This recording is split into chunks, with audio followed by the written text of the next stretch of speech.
Next हम पढ़ने लगे हैं metabolic alkalosis. Metabolic alkalosis is a metabolic condition in which the pH of the tissue is elevated beyond the normal range.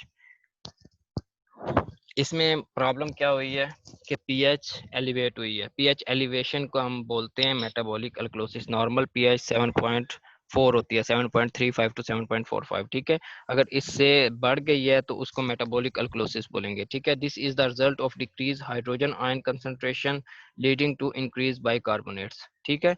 या तो इसमें hydrogen ion concentration decrease हो गई है या बाइकार्बोनेट्स बढ़ गए हैं, उसकी वजह से जो प्रॉब्लम हुई है उसको बोलते हैं मेटाबॉलिक अल्कलोसिस।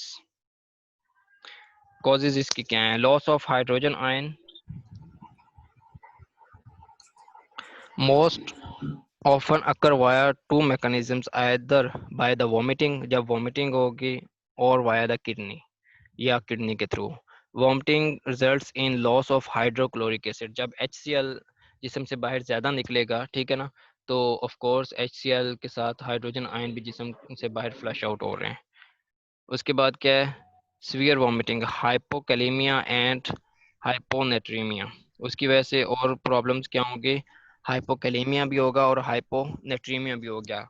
और हाइपोकैलेमिया और हाइपोनेट्रीमिया को जब यानी कि हमारी किडनी उसे नॉर्मलाइज करने लगेगी, पोटाशियम का लेवल और सोडियम का लेवल, तो उसको करेक्ट करने के दौरान क्या होगा? हाइड्रोजन आयन बाहर निकलना स्टार्ट हो जाएंगे। यानी कि इन दोनों मैकेनिज्म में क्या होगा? हाइड्रोजन आयन बाहर, उनका लॉस इंक्रीज होगा। The kidney compensate for these losses by returning sodium in the collecting ducts at the expense of hydrogen ion. यानी कि सोडियम को कलेक्टिंग डक्ट के अंदर जब वापस लेके आएगी तो उसको हाइड्रोजन आयन को एक्सक्रीट करना पड़ेगा।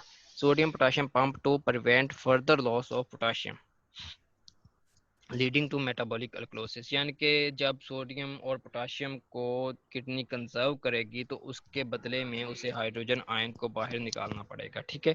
तो उसकी वजह से भी क्या होगा? एसिड जिस्म से बाहर जा रहा है, जब एसिड जिस्म से बाहर निकलेगा तो अल्कलोसिस होगा, ठीक है। डायूरेटिक थेरापी, उसके बाद दूसरी कॉज जो है वो कौन सी है? Diuretic therapy, loop diuretics and thiazide diuretics.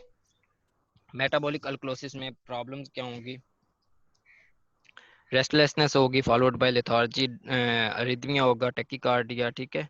उसके बाद कंपनसेटरी हाइपोवेंटिलेशन, यानी कि उसको हाइपोवेंटिलेशन के थ्रू क्या होगा? कार्बन डाइऑक्साइड को जिस्म के अंदर रिटेन करेंगे ताकि जिस्म के अंदर एसिड रिटेन हो और अल्कलोसिस को थोड़ा कूप अप किया जा सके, इसको थोड़ा ट्रीट करने की कोशिश करेगा, ठीक है ना। उसके बाद स्वीयर वॉमिटिंग काजेज इसकी क्या है? Severe vomiting, excessive GIT suctioning, यानी कि किसी भी वजह से अगर किसी बंदे ने पॉइजन वगैरह पी लिया होता है ना, तो उस वजह से उसका जो GI सिस्टम है उसमें हम ट्यूब डाल के तो उसके जिस्म के अंदर जो स्टमक के अंदर जो फ्लूइड वगैरह होता है, जो भी चीज़ें होती हैं, उसको हम सक करते हैं, उसको हम बाहर निकालते हैं ताकि पॉइजन जिस्म के अंदर ना फैले। जब हम सक्शनिंग करेंगे तो ऑफ कोर्स उसके साथ HCl भी बाहर आएगा, हाइड्रोक्लोरिक एसिड भी आएगा, ठीक है। उसकी वजह से जब एसिड जिस्म से बाहर निकलेगा तो मेटाबॉलिक एसिडोसिस होगा। उसके अलावा डायरेटिक्स है, एक्सेसिव सोडियम बाइकार्बोनेट अगर हम देंगे, ठीक हो गया। उसके बाद है जी इसका treatment. The treatment of metabolic alkalosis usually is directed towards correcting the cause of the condition. सब में हमने एक ही बात कॉमन देखी है कि ट्रीट द अंडरलाइंग कॉज, जो भी वजह बन रही है किसी भी डिसऑर्डर की, उसको हमने कॉज करना है। यानी कि एसिड बेस्ड डिसऑर्डर में किसी भी डिसऑर्डर की जो भी वजह बढ़ रही है, सबसे पहले हमने उसे ट्रीट करना है। क्लोराइड डेफिसिट रिक्वायर्स करेक्शन, जो क्लोराइड का डेफिसिट हुआ है ड्यूरिंग वॉमिटिंग या इस तरह का जो भी प्रॉब्लम हुआ है या सक्शनिंग के थ्रू क्लोराइड का डेफिसिट हुआ है, उसको करेक्ट करना है। Potassium chloride usually is the treatment of choice for metabolic alkalosis. Potassium chloride का जो सोल्यूशन है ड्रिप की फॉर्म में होता है, ठीक है। उसको हम इन्फ्यूज़ करते हैं जिस्म के अंदर, ड्रिप की सूरत में उसे लगाते हैं। ये मेटाबॉलिक एसिडो अल्कलोसिस का क्या है? ट्रीटमेंट ऑफ चॉइस है, यानी कि उसका फर्स्ट लाइन ट्रीटमेंट है। When there is an accompanying potassium deficit, किस टाइम पे देंगे? जब पोटाशियम का भी डेफिसिट साथ में चल रहा हो।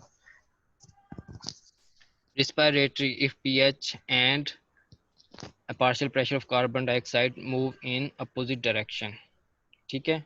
Relation to normal values. जब भी पीएच और कार्बन डाइऑक्साइड यानी कि partial pressure of carbon dioxide बढ़े और पीएच कम हो, उसको रिस्पायरेटरी एसिडोसिस बोलेंगे या अल्कलोसिस बोलेंगे। यानी कि जब पीएच और carbon dioxide partial pressure of carbon dioxide opposite move करेंगे, ठीक है ना, इन दोनों के डायरेक्शन अपोजिट होगी, तो उस सूरत को हम रिस्पायरेटरी कंडीशन बोलेंगे। या तो रिस्पायरेटरी अल्कलोसिस हो सकता है या रिस्पायरेटरी एसिडोसिस हो सकता है। यानी कि अगर अल्कलोसिस होगा तो पीएच बढ़ेगी, partial pressure of carbon dioxide कम होगा, ठीक है, उसको रिस्पायरेटरी अल्कलोसिस बोलेंगे। जब रिस्पायरेटरी एसिडोसिस होगी, दैट मीन्स पीएच कम हो रही है तो partial pressure of carbon dioxide ज़्यादा होगा। इसको हम इसकी समझ आ गई है। उसके बाद है metabolic causes. If pH and partial pressure of carbon dioxide moves in the same direction, यानी कि आपने जब भी इसको डिफ्रेंशिएट करना है कि ये प्रॉब्लम मेटाबॉलिक एसिडोसिस है या रिस्पायरेटरी प्रॉब्लम है, रिस्पायरेटरी एसिडोसिस या अल्कलोसिस है, तो आप लोगों ने partial pressure of carbon dioxide और पीएच की डायरेक्शन देखनी है। अगर पीएच भी बढ़ रही है और partial pressure of carbon dioxide भी बढ़ रहा है, दैट मीन्स ये मेटाबॉलिक काज है, ठीक है। अगर यानी कि दोनों एक डायरेक्शन में जा रहे हैं, दोनों बढ़ रहे हैं या दोनों कम हो रहे हैं, वो मेटाबॉलिक काज होगी। अगर एक कम हो रहा है और दूसरा बढ़ रहा है, ठीक है, तो उस वो कौन सी कंडीशन होगी, वो रिस्पायरेटरी कंडीशन होगी। ये की पॉइंट आप लोगों ने याद रखना है। इससे आप डिफ्रेंशिएट करेंगे कि एक मेटाबॉलिक काज है और एक रिस्पायरेटरी काज है। वही चीज़ इधर भी लिखी हुई है, रिस्पायरेटरी अपोजिट जाएगा, ठीक है, और मेटाबॉलिक इक्वल सेम डायरेक्शन में जाएगा, ठीक है।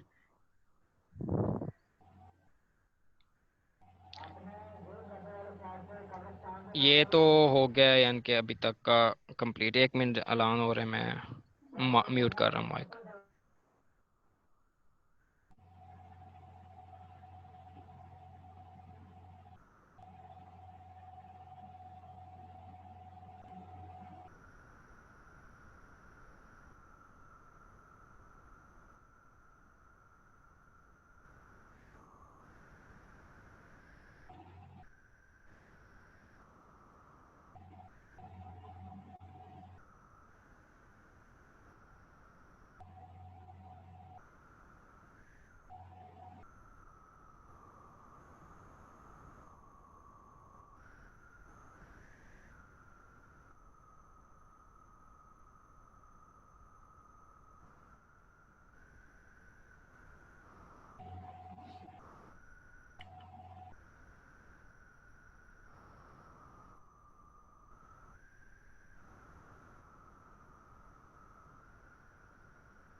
अच्छा जी, यहाँ तक आप सब लोगों को समझ आ गई है। मेरी एक बात दोबारा गौर से सुने। अब आप लोगों ने सेकंड जो हम रिकॉर्डिंग स्टार्ट करते हैं ना, जो दोबारा सेशन हमने स्टार्ट किया, इसमें भी हर बंदा अटेंडेंस लगाएगा।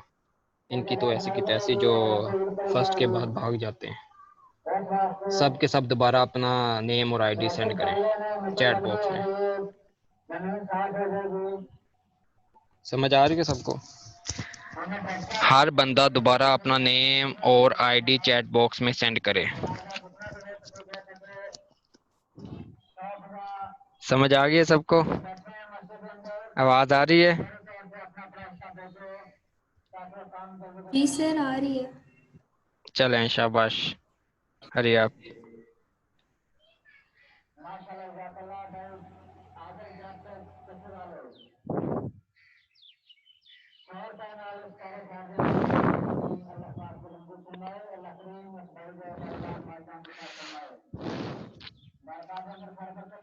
हम थोड़ा बहुत कुछ आगे भी पढ़ लें अभी, क्योंकि हम काफी पीछे चल रहे हैं। इसके बाद मैं आपसे सुनता हूँ, ठीक है ना?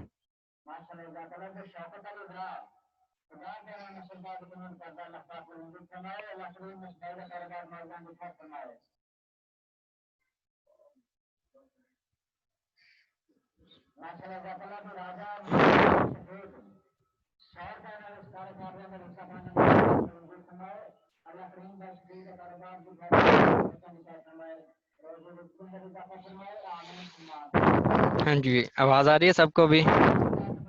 आवाज आ रही है सबको?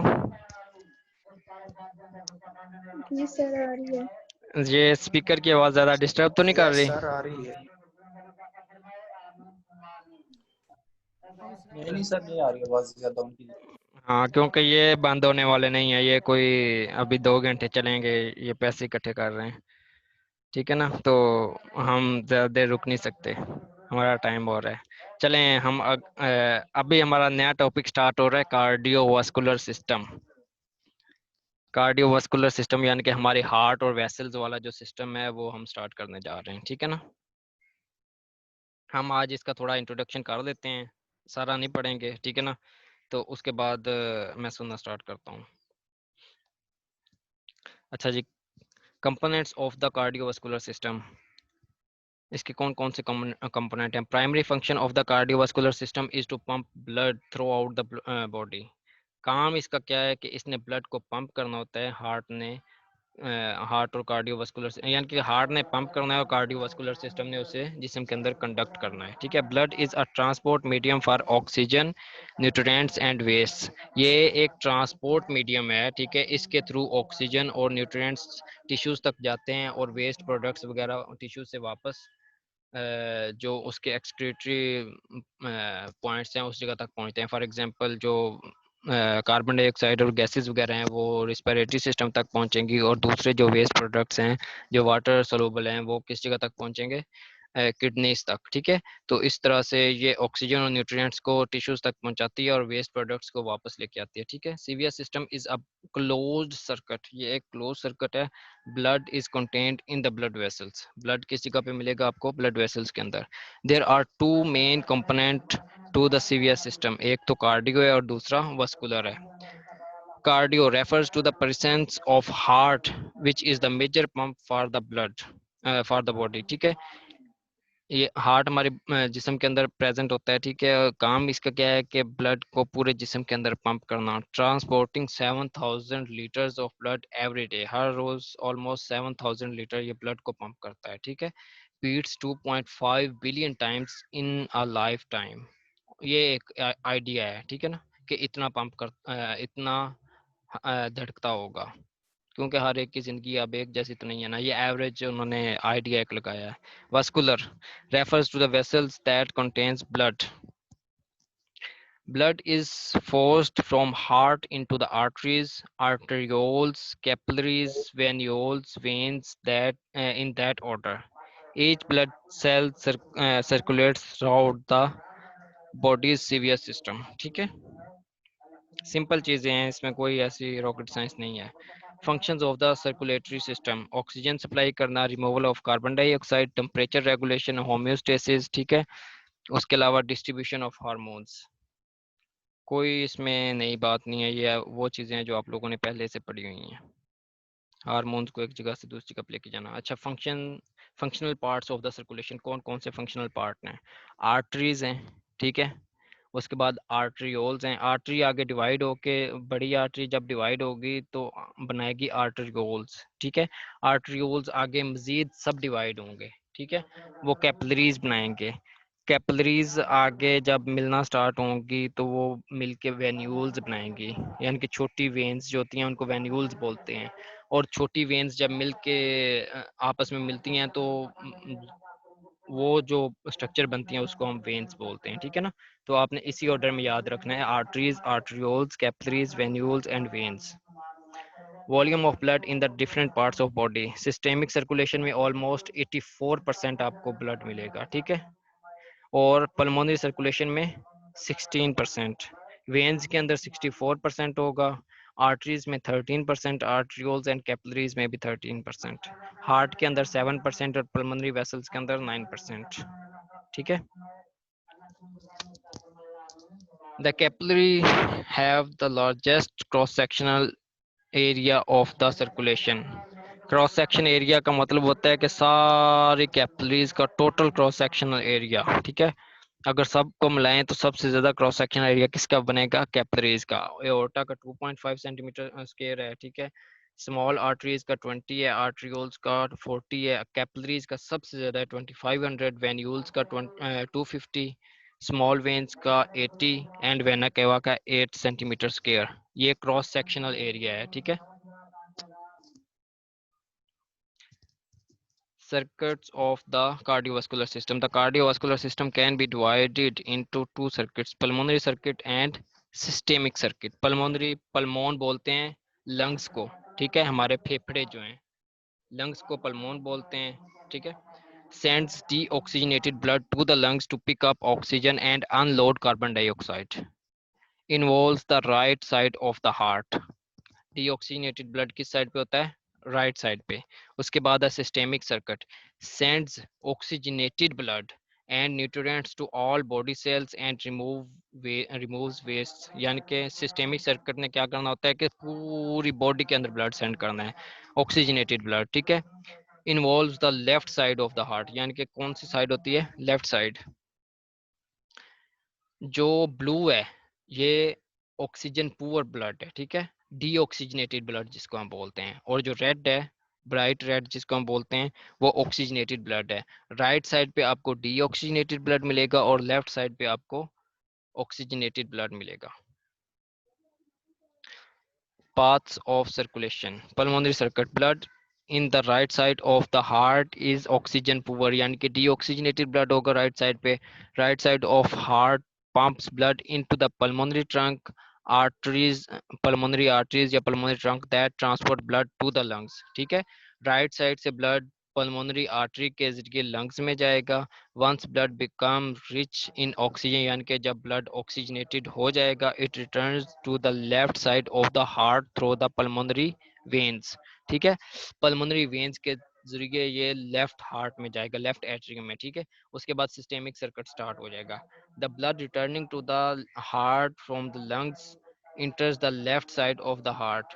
Heart pump blood into the aorta, which branches into smaller and smaller arteries throughout the body. Aorta आगे स्मॉलर ब्रांचेस में डिवाइड होती जाएगी और पूरे जिस्म में ब्लड को सप्लाई करेगी। Blood returns to the right side of the heart via the superior and inferior vena cava after unloading its supply of oxygen in the body cell. कोई ऐसी बड़ी बात नहीं, ये वही बच्चों वाली बातें हैं जो आप लोगों ने पहले पढ़ी हुई हैं, ठीक है। बाकी अगर किसी को समझ नहीं आए तो काइंडली वो पूछ लिया करें। पूछेंगे नहीं तो मुझे समझ कैसे आएगी? कोई बंदा रहता है जिसको अभी तक इन बातों की समझ नहीं है। अभी देखें जी, paths of blood through the heart. सबसे पहले देखें जी, डीऑक्सीजनेटेड ब्लड सुपीरियर और इंफीरियर वेना केवा के जरिए किस जगह पे पहुंचा है? राइट एट्रियम में, ठीक है। राइट एट्रियम में पहुंचेगा। राइट एट्रियम से ट्राइकस्पिड वॉल्व्स के जरिए, ठीक है, ट्राइकस्पिड वॉल्व के जरिए राइट वेंट्रिकल में जाएगा। राइट वेंट्रिकल से आगे पल्मोनरी या पल्मोनरी वाल्व या सेमिल्यूनर वाल्व जिसको हम बोलते हैं, ठीक है, पल्मोनरी ट्रंक में जाएगा। पल्मोनरी ट्रंक से पल्मोनरी आर्टरीज में जाएगा। पल्मोनरी आर्टरीज से लंग टिश्यूज में जाएगा, पल्मोनरी सर्कुलेशन में, ठीक है। वहां से ऑक्सीजनेशन होगी ब्लड की। ऑक्सीजनेशन के बाद पल्मोनरी वेन्स के जरिए लेफ्ट एट्रियम में आएगा। लेफ्ट एट्रियम से बाइकस्पिड वॉल्व्स या माइट्रल वॉल्व जिसको हम बोलते हैं के जरिए लेफ्ट वेंट्रिकल में आएगा, ठीक है। लेफ्ट वेंट्रिकल से आगे किसी का पे जाएगा? Aortic semilunar valve, aortic valve या सेमिल्यूनर वॉल्व जिसको हम बोलते हैं उसमें जाएगा। उधर से एओर्टा में जाएगा। एओर्टा से आगे बॉडी टिश्यू में उसे पंप कर दिया जाएगा। बॉडी टिश्यू से जब वो ऑक्सीजन वगैरह प्रोवाइड कर देगा, डीऑक्सीजनेटेड हो जाएगा, तो दोबारा सुपीरियर और इंफीरियर वेना केवा के जरिए राइट हार्ट में आ जाएगा। और ये साइकिल इसी तरह चलता रहेगा, ठीक है ना।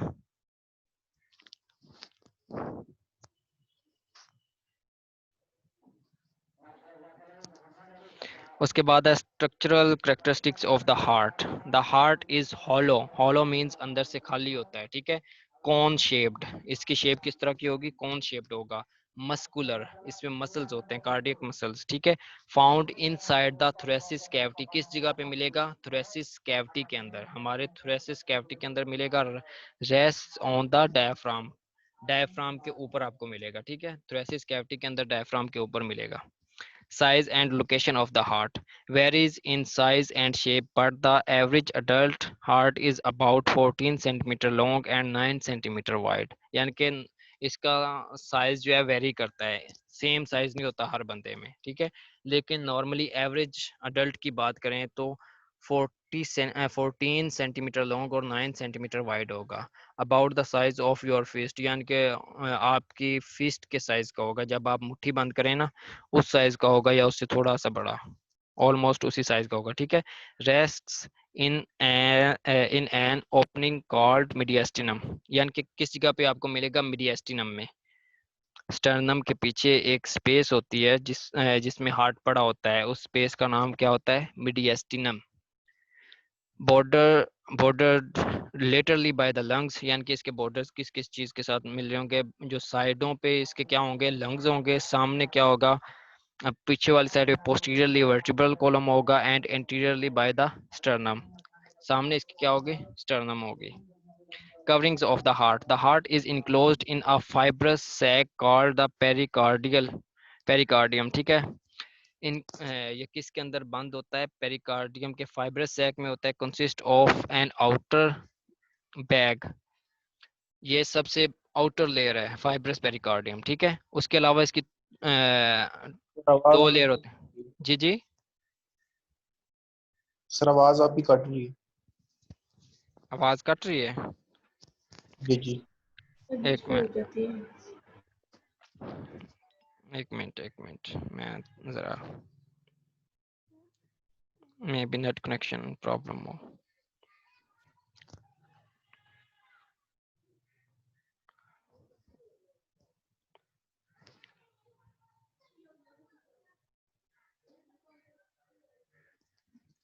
हाँ जी, अब बताएं, अब आवाज ठीक आ रही है, एक minute.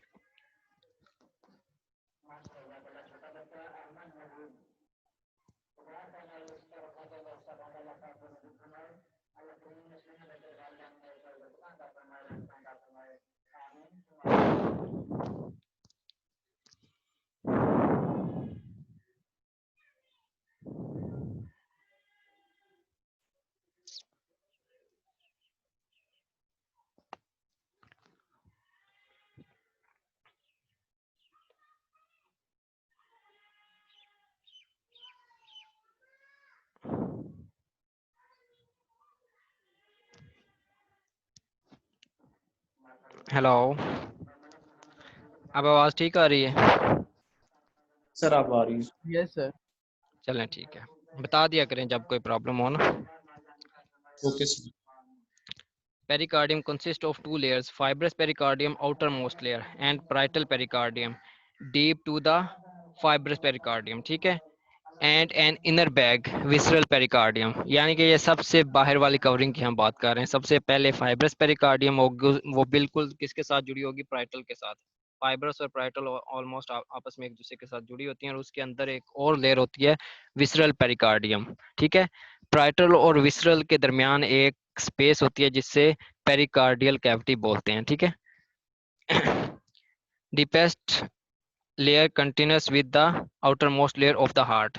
Fibrous pericardium serves as a point of attachment to diaphragm, sternum, vertebral column, large blood vessels, and emerging from the heart. ठीक है, ये अटैचमेंट प्रोवाइड करती है इन सारे स्ट्रक्चर्स के साथ। The space between the parietal and visceral pericardium is called pericardial cavity, contains serous fluid. इसके दरमियान में एक फ्लूइड होता है जिसे पेरिकार्डियल फ्लूइड बोलते हैं, ठीक है। secreted by the visceral pericardium, वो किस चीज से secrete हो रहा होता है, कौन सी चीज उसे प्रोड्यूस कर रही होती है, visceral pericardium. Fluid serves to reduce the friction between the membranes as the heart moves within them, यानी कि काम इसका क्या होता है कि मेम्ब्रेन्स की आपस में फ्रिक्शन ना हो, ठीक है। क्यों फ्रिक्शन ना हो, क्योंकि हार्ट उसके अंदर मूव कर रहा होता है, पंप कर रहा होता है ना ब्लड, तो उसकी वजह से कोई फ्रिक्शन ना हो। अगर फ्रिक्शन होगी तो आपको पता है कि फिर प्रॉब्लम होगी, हार्ट रेजिस्टेंस ज़्यादा हो जाएगी। एपिकार्डियम, मायोकार्डियम एंड एंडोकार्डियम, तीन लेयर्स होती हैं उसके बाद, ठीक है। ये सबसे आउटर लेयर है, उसके बाद तीन लेयर्स होती हैं, एपिकार्डियम, मायोकार्डियम और endocardium. Epicardium is the outer most layer of the heart muscle, continuous with the visceral pericardium and protects the heart by 1 second.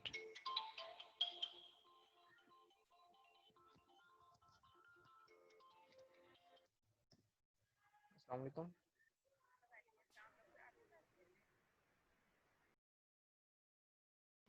I think उन्हें हमारी भी नहीं जा रही, मैसेज टाइप कर देते हैं।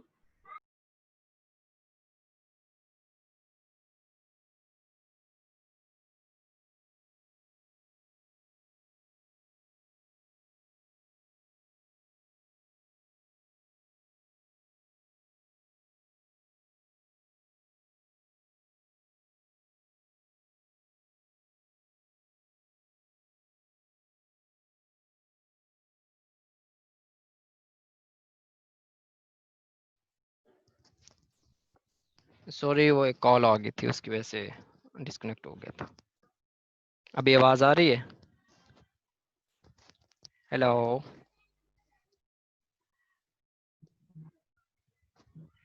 जी जी सर। आवाज आ रही मेरी? जी सर, आ रही है, यस सर, क्लियर आ रही आ रही है। चलें ठीक है, हम 20 स्लाइड्स तक करके उसके बाद जल्दी से ना आप लोगों का वो वाइवा स्टार्ट करता हूँ। कुछ बच्चों का आई ले लेते हैं। हमारे पास टाइम कम है, आप लोग समझदार हो, ठीक है।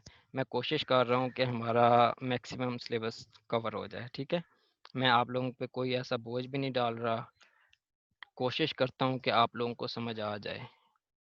अगर किसी को समझ नहीं आए तो मैंने आप लोगों को अलाउ किया हुआ है कि आप लेक्चर के दरमियान में भी पूछ सकते हैं कि सर इस चीज़ की समझ नहीं आई। अगर मैं एक्सप्लेन नहीं करूँ तो फिर वो यानी कि मेरी मिस्टेक है।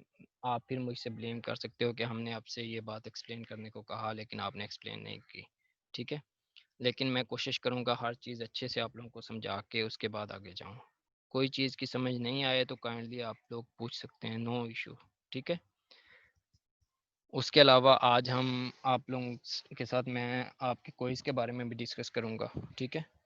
इंशाल्लाह आपका क्विज़ भी बहुत जल्दी लूँगा। चलें ये जल्दी से ख़त्म कर दें, उसके बाद हम डिस्कस करते हैं क्विज़ के बारे में भी। Composed primarily of cardiac tissue, myocardium की भी बात हो रही है।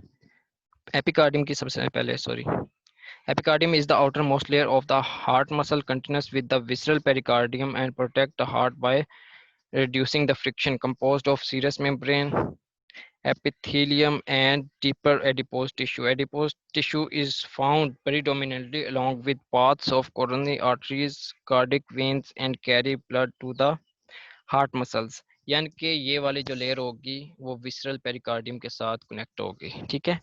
और इसने फ्रिक्शन को कम करना होता है उसके दरमियान में जो फ्लूइड होता है उसके साथ मिलकर, ठीक है।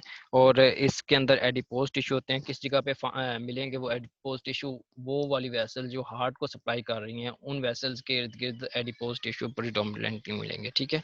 इसके बाद है myocardium. Myocardium is the thick middle layer of the heart muscles, यानी कि हार्ट के जो मसल्स की थिक लेयर है वो मायोकार्डियम है, ठीक है, मिडल लेयर है। Composed primarily of cardiac muscle tissue, cardiac muscle tissue के साथ मिलकर बनी होगी।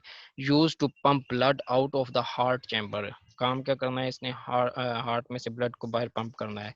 Myocardial muscle work continuously needs a good supply of oxygen and sugar. आपको पता है कि बच्चे के पैदा होने से लेके उसके मरने तक हार्ट के मसल्स ने काम करना होता है। ये हम तो रेस्ट कर देते हैं लेकिन जो हार्ट के मसल्स हैं इनको रेस्ट बस वो चंद सेकंड्स की मिलती है, जो कि पंप करने के बाद थोड़ी देर के लिए रिलैक्स होते हैं, यानी कि सेकंड्स भी नहीं होते, यानी कि सेकंड का भी 8वां हिस्सा होता है, ठीक है। उस इतना इनको रेस्ट मिलता है। बाकी ये हर टाइम पे काम कर रहे होते हैं और इनके काम करने के लिए फिर इनको ऑक्सीजन की भी उतनी ही सर अच्छी आपकी सप्लाई आवाज मिलती नहीं है। आ रही। आवाज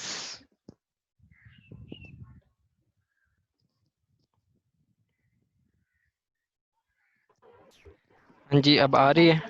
आवाज आ रही है अभी? जी सर, आ रही है अब। मायोकार्डियल मसल वर्क कंटिन्यूसली, यानी कि ये हर टाइम पे काम करते हैं। Needs a good supply of oxygen and sugar, ठीक है। और इसलिए इनको फिर ऑक्सीजन की और शुगर की जरूरत, कंटिन्यूस जरूरत पड़ती है।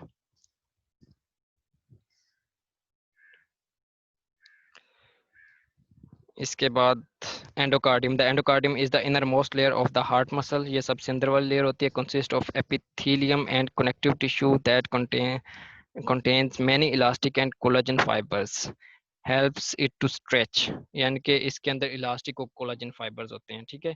उसके अलावा इसमें जो इम्पोर्टेंट चीज़ होती है पुरकंजे फाइबर्स, पुरकंजे फाइबर्स कौन से नर्व टिश्यू होते हैं, नर्वस टिश्यू होते हैं, ठीक है। Aids in transmission of muscle impulses in the heart, इस मसल को जो इम्पल्स जानी होती है ना, जो एक्शन पोटेंशियल जाना होता है, वो पुरकंजे फाइबर के जरिए जा रहा होता है, ठीक है। Continuous with the inner lining of the blood vessels, उसके अलावा ये ब्लड वेसल की इनर लाइन के साथ कंटिन्यूस होती है, ठीक है, उनके साथ मिली होती है, अटैच टू द हार्ट, जो कि हार्ट के साथ मिली होती है ना ब्लड वेसल्स, उनकी इनर लाइनिंग के साथ ये कंटिन्यूस होती है।